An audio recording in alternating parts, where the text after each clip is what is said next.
Hallelujah, सबको जय मसीह की। Praise the Lord. मेरा नाम पॉल तारिक खान है। फिर एक नई वीडियो में आपके सामने आया हूँ और हमेशा की तरफ वीडियो वचन में जाने से पहले मैं कुछ बातों को शेयर करना चाहूँगा। जब इंसान सोता है तब उसका शरीर आराम करता है, लेकिन क्या उसकी आत्मा भी सो जाती है? आज इस टॉपिक, इस विषय के बारे में बात करेंगे। लेकिन बाइबल हमें क्या सिखाती है कि नींद के समय भी आत्मिक दुनिया में सक्रिय रहना जरूरी है। अय्यूब 33 अध्याय 15-16 वचन। परमेश्वर सपनों में, रात के दर्शन में मनुष्य से बात करता है। ये मैं नहीं कहता हूँ, ये परमेश्वर का वचन कहता है और इसलिए हम कहते हैं। इसलिए नींद में परमेश्वर बात करता है।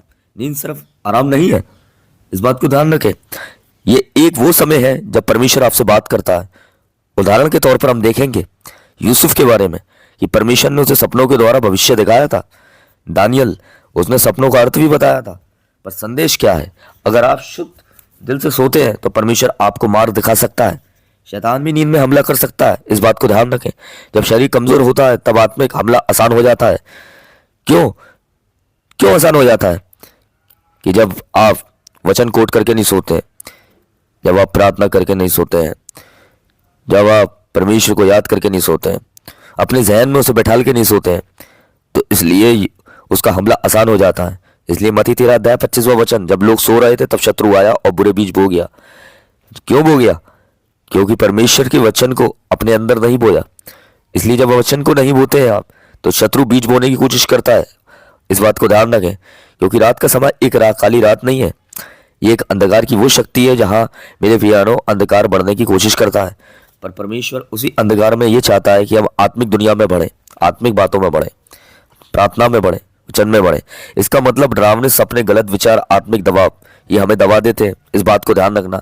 ये तब दबाते हैं जब आप खुदा के साथ कनेक्ट नहीं होते, उस बातचीत करने में, इस बात को वचन में, इस बात को प्रार्थना में, इस बात को ध्यान रखें। इसलिए ये सिर्फ सपना नहीं हो सकता, ये आत्मिक युद्ध भी है। इस बात को ध्यान रखें। सरदूत आपकी रक्षा भी करते हैं, ये भी होता है। अगर आप परमेश्वर के साथ हैं तो डरने की जरूरत नहीं है। अगर आप परमेश्वर के साथ बने हुए हैं, यीशु ने कहा जो मुझ में बना रहता है मैं उसमें बना रहता हूँ। इसलिए कहने का मतलब ये नहीं है कि परमेश्वर आपको भारी दुनिया में आपके साथ बने, पर परमेश्वर उस जगह भी आपके साथ बने रहेंगे जहां कोई नहीं बना रह सकता, और वो है आपका सपना। इस बात को ध्यान रखना। ड्रीम में परमेश्वर आपके साथ बने रहते हैं। इसलिए जब दानियल और यूसुफ के साथ जैसे लोगों के साथ परमेश्वर बने रहे, जबकि विश्वासी के साथ रहे, तो आज के विश्वासी के साथ क्यों नहीं रहेंगे? अगर आप उसे अपने जगह, दिल में और अपने जीवन में जगह देंगे काम करने की। भजन संहिता 91:11 देखिए, वह अपने सरदूतों को तेरे विषय में आज्ञा देगा। जब आप सोते हैं, परमेश्वर अपने चारों तरफ, आपके चारों तरफ सुरक्षा का बाड़ा भी बांधता है। सुरक्षा का बाड़ा मतलब एक बाड़ा नहीं है, एक सरदूतों से घिरा हुआ क्या है मालूम है आपको? एक घेरा है जिसमें आप सुरक्षित रहते हैं। वो परमेश्वर की उपस्थिति है जिसमें आप अपने आप को महसूस करते हैं। इसलिए रात के सपने, आप, मैं बताता हूं, हमेशा आपके लिए डरावने के कारण नहीं बनेंगे, पर परमेश्वर उस डरावनी चीजों को दबा देता है, पर आपको आत्मिक उन्नति में बढ़ाता है। इसलिए आत्मा जागती रहती है पर शरीर सो जाता है। लेकिन आत्मा जागती क्यों रहती है? कि मैं सोती हूं पर मेरा मन जागता है।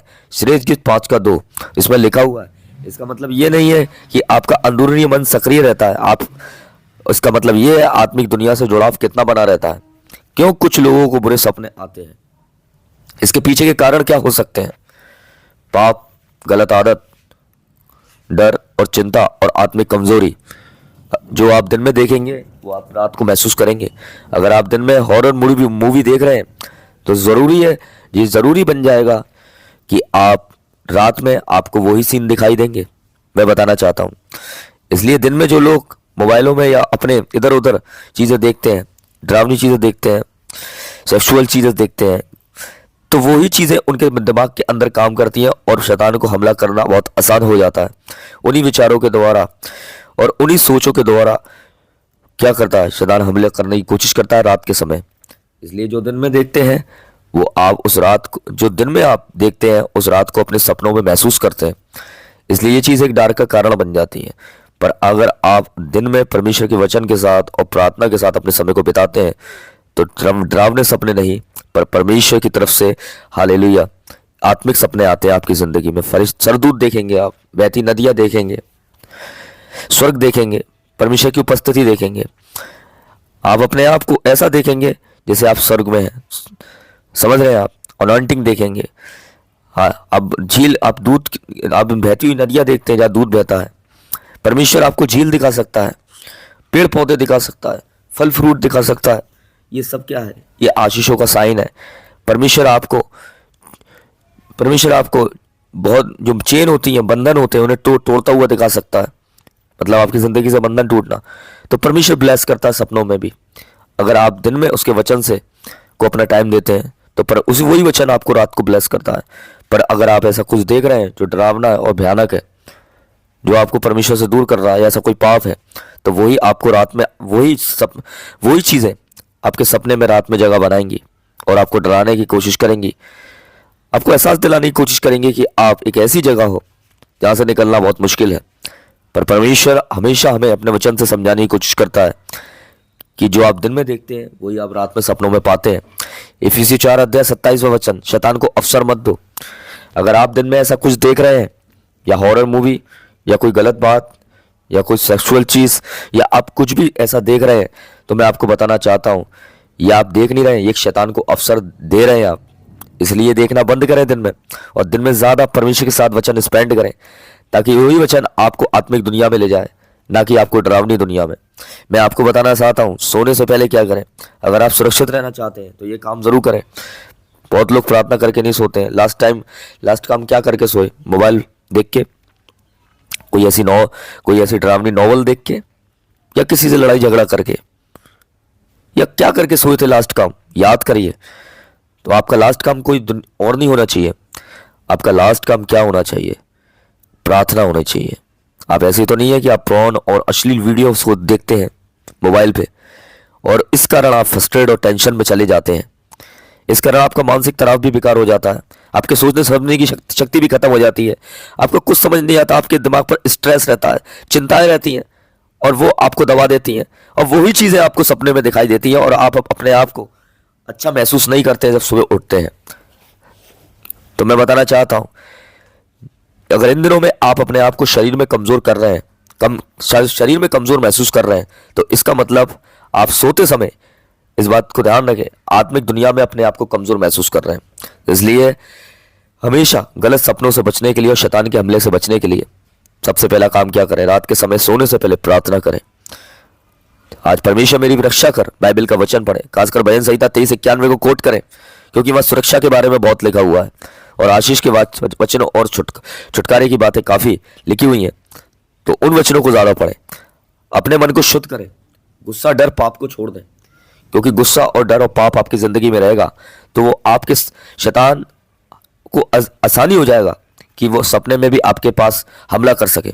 शैतान के लिए इजी हो जाएगा कि वो आप पे आत्मिक दुनिया में भी आकर हमला कर सकता है, अगर आपने गुस्सा डर और पाप को नहीं छोड़ा। इसका निष्कर्ष क्या निकलता है? जब आप सोते हैं परमेश्वर आपसे बात करता है। शैतान हमला करने की कोशिश तो कर सकता है, सरदूत पर सरदूत आपकी रक्षा करते हैं।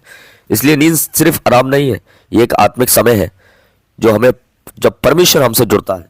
इस बात को ध्यान रखना। आज रात सोने से पहले सोचो, क्या तुम सुरक्षित हो?